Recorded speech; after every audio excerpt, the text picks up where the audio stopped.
here we have problem 3 of section 2.1 homework. We're asked to find the derivative of the function by the limit process. This is a little bit more complex of an example. There's a little bit more algebra to this example.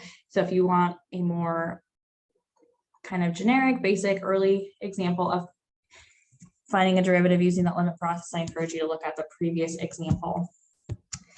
Okay, so let's dive in. So then for f prime of x, that's going to be equal to the limit as h approaches 0 of f of x plus h minus f of x all together over h.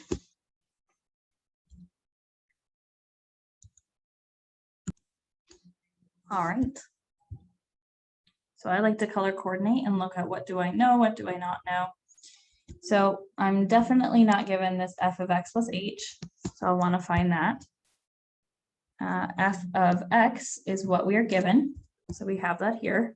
Okay, so f of x is equal to 1 over x minus 6, and then we have to find h, and h is just equal to h. So kind of write those parts down, and then we'll go from there. So the one that we don't have, let's evaluate and simplify the f of x plus h. So the f of x plus h, which equals 1 over, I'm going to replace x with the quantity x plus h.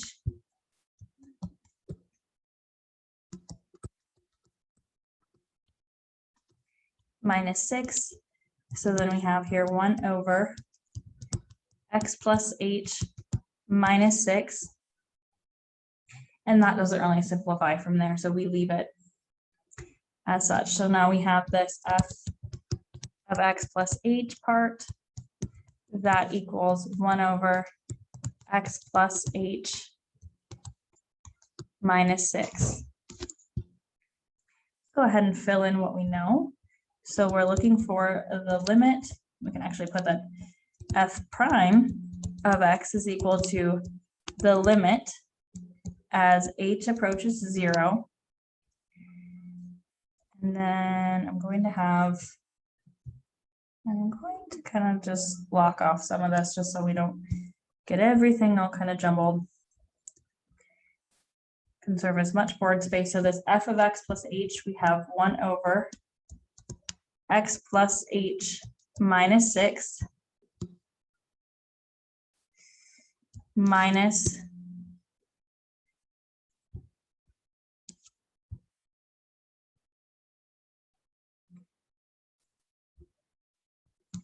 1 over x minus 6.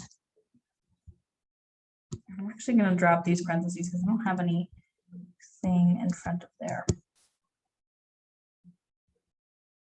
And then all together over h.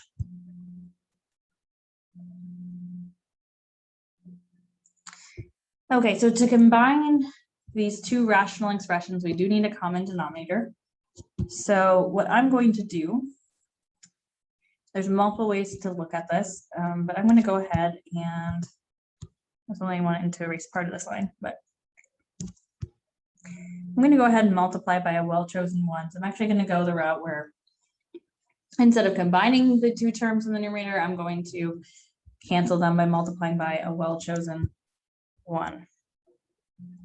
So I'm going to multiply the numerator by this x plus h minus 6 times x minus 6, and then multiply the denominator expression by that same thing as well. So I have x plus h minus 6, x minus 6, and I'm going to multiply that by both terms in the numerator. And when we do that, we get that this is equal to the limit as h approaches 0. And then these will cancel. I'll have 1 minus 1. Just kidding, we will not have 1 minus 1. But I don't know that I have enough room here. let's go ahead and actually carry this down to the next line. So this is going to give us the limit as h goes to 0. And here the x plus h minus 6's will cancel, but we're going to be left with an x minus 6. And then we have minus the x minus 6's will cancel, so we'll have an x plus h minus 6 altogether over h times x plus h minus 6 times x minus 6. We'll want to simplify that numerator. So I have the limit as h goes to 0 of x minus 6, distributing that negative. I have minus x minus h plus 6 altogether over h times x plus h minus 6 times x minus 6. And then combining like terms in the numerator here, the x's will cancel, the 6's will cancel. And we are left with the limit as h goes to 0 of negative h over h times the quantity x plus h minus 6 times x minus 6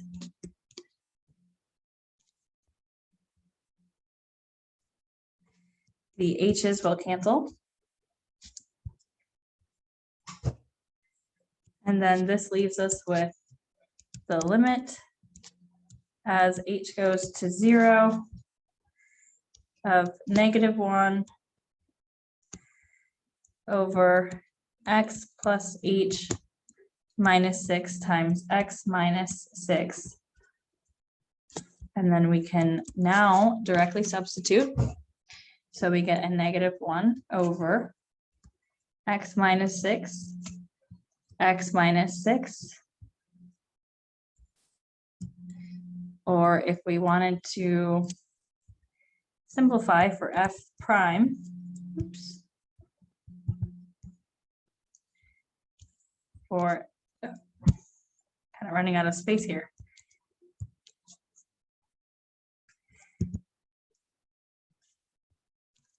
Let's go ahead and write it over here. F prime of x is equal to negative 1 over x minus 6 quantity squared.